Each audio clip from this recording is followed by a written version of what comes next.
Donc ce texte comporte deux parties. Une partie qui essaye de faire un diagnostic de la situation sur laquelle nous avons essayé de réfléchir pendant ces 3 journées, et une deuxième partie qui énonce une série de propositions. Le Forum mondial sur l'accès à la terre et aux ressources naturelles, FMAT 2016, s'est tenu à Valencia, Espagne, du 31 mars au 2 avril 2016.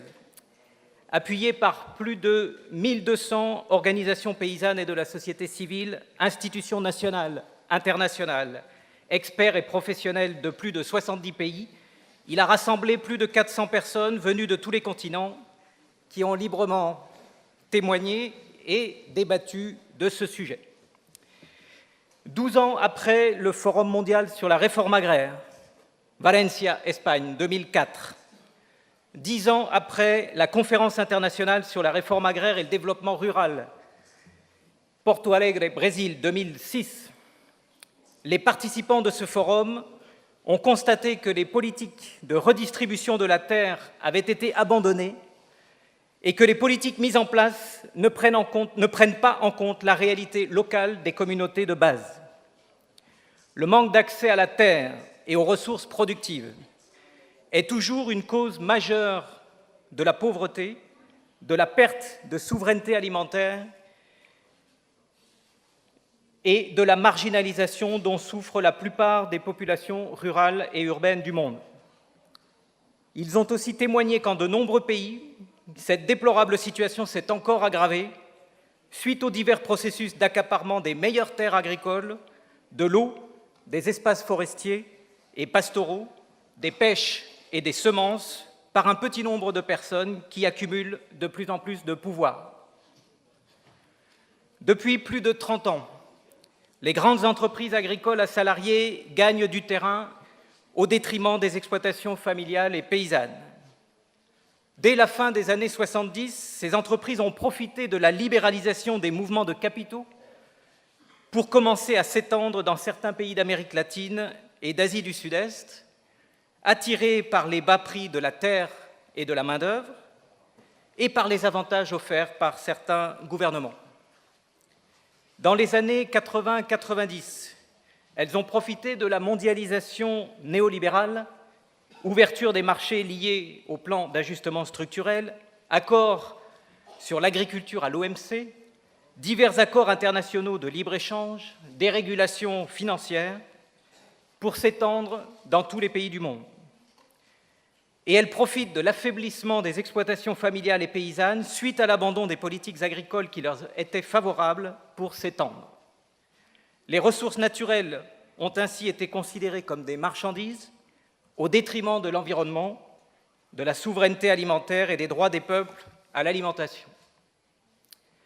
Ces entreprises agricoles spécialisées et basées sur l'emploi de travailleurs salariés ne produisent pas toujours plus de nourriture et de valeur ajoutée par unité de surface que l'agriculture familiale et paysanne auxquelles elles se substituent. Les participants ont souligné, dans le prolongement de l'année internationale de l'agriculture familiale en 2014, l'efficacité productive, sociale et environnementale des unités de production familiales et paysannes, notamment quand les politiques publiques leur sont favorables. Au contraire, l'efficacité des grandes entreprises privées se limite souvent à générer des profits financiers. Ces profits proviennent du très bas coût d'accès à la terre, à l'eau et aux ressources naturelles, des bas salaires et de l'absence de fiscalité. Ils ne proviennent pas d'une réelle efficacité agronomique ou économique. En matière environnementale, l'attribution de larges surfaces de terre aux investisseurs va en général de pair avec la promotion de systèmes de production axés sur la monoculture, faisant appel à l'utilisation massive d'énergies fossiles et d'intrants d'origine industrielle, présentant des risques de pollution des sols et des eaux. Ces projets contribuent à la dégradation de la biodiversité, à la crise écologique et au changement climatique. La mise à l'écart de centaines de millions d'agriculteurs, faute d'un accès suffisant à la terre, à l'eau d'irrigation et aux autres moyens de production, alimente aujourd'hui un processus global de marginalisation et de perte de dignité, porteur de déséquilibres majeurs. La situation actuelle, persistance de la faim et de la malnutrition, inégalités croissantes entre pays et à l'intérieur de chaque pays, exclusion, violences structurelles, chômage massif, crise environnementale et perte de souveraineté alimentaire est intolérable. Les peuples indigènes ainsi que les femmes et les jeunes souffrent tout particulièrement de cette situation. L'adoption en 2012 par le Comité de la sécurité alimentaire des directives volontaires pour une gouvernance responsable des régimes fonciers applicables aux terres, aux pêches et aux forêts dans le contexte de la sécurité alimentaire nationale a été le principal résultat de la Conférence internationale sur la réforme agraire et le développement rural de 2006, mais leur application concrète se heurte au manque de volonté politique des États. Le Forum mondial sur l'accès à la terre dénonce et condamne les crimes, violences et intimidations commis contre ceux qui luttent pour avoir accès à la terre et aux ressources naturelles dans des conditions plus justes ou qui luttent pour conserver leurs droits. Il condamne les pressions exercées contre les organisations qui défendent ces droits et condamne leur fréquente criminalisation. Il réaffirme enfin les principes démocratiques, les libertés et le respect des droits humains.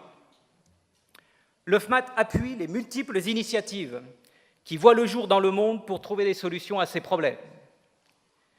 Face à ce constat, le FMAT 2016 affirme que l'accès à la terre et aux ressources naturelles est à la base de la souveraineté alimentaire des peuples.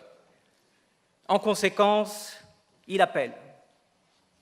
Suivent 20 propositions. Il appelle, premièrement, à stopper les processus d'accaparement et de concentration foncier partout où ils se manifestent dans le monde. 2. Il appelle à restituer le plus rapidement possible les terres injustement spoliées aux populations déplacées et non compensées à la hauteur du préjudice subi. 3. Il appelle à corriger les inégalités d'accès à la terre et aux ressources naturelles, l'eau, les ressources forestières et pastorales, les espaces de pêche, par la relance de politiques redistributives et en particulier la réforme agraire. Il appelle à reconnaître le rôle essentiel des femmes, à garantir leur participation effective aux décisions et à supprimer toute forme d'inégalité d'accès aux ressources dont elles sont encore trop souvent victimes. Il appelle à faciliter l'accès à la terre et aux ressources naturelles aux jeunes pour qu'ils puissent en vivre dignement. Et il appelle à promouvoir un dialogue entre générations de façon à concilier transmission des savoirs locaux et autonomisation des jeunes. Il appelle à mettre en place des outils de régulation pour décourager la concentration foncière, politique fiscale, mécanismes d'intervention sur les marchés de la terre, de la location et des parts de capitaux. Il appelle à faire en sorte que les gouvernements s'engagent à faire appliquer dès maintenant les directives volontaires pour une gouvernance responsable des régimes fonciers applicables aux terres, aux pêches et aux forêts dans le contexte de la sécurité alimentaire nationale et à promouvoir la mise en place d'observatoires autonomes du foncier. Il appelle à engager dès maintenant un processus destiné à transformer ces directives en engagement obligatoire des États et des institutions internationales.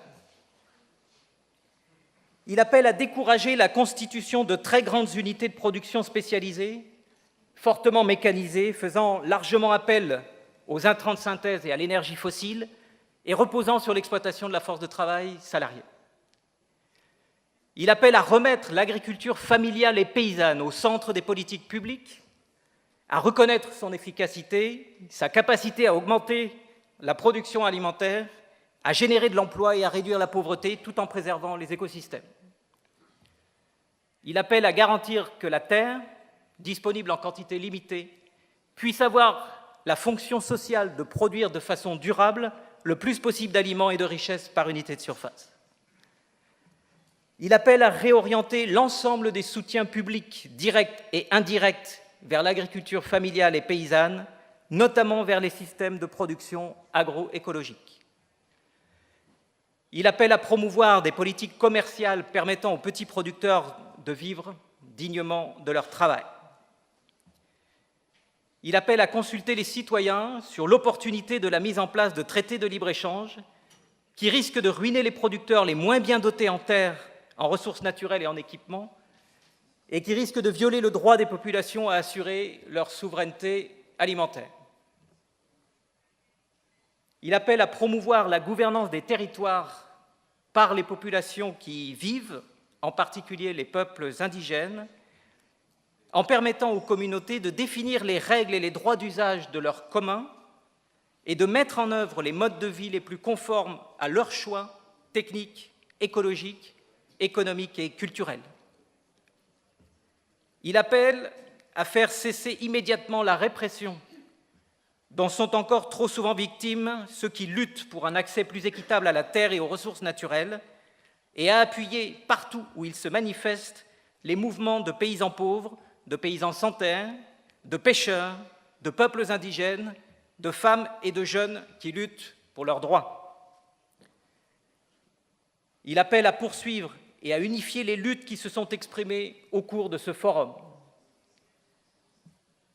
Il appelle à élargir les alliances citoyennes, rurales et urbaines, et à organiser une vaste mobilisation de la société civile, seule susceptible de conduire à mettre en place des mécanismes de gouvernance capables de stopper la concentration des ressources par une minorité et les conflits extrêmement graves qui en résultent.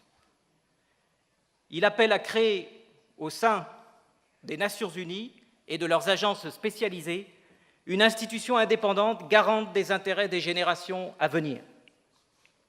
Enfin, le FMAT demande aux institutions internationales, FAO, CSA, ONU, de convoquer, dans la continuité de la conférence internationale sur la réforme agraire et le développement rural de 2006 et dans la continuité du FMAT de 2016, une nouvelle conférence mondiale des gouvernements et de la société civile sur la question de l'accès à la terre et aux ressources naturelles. Je vous remercie.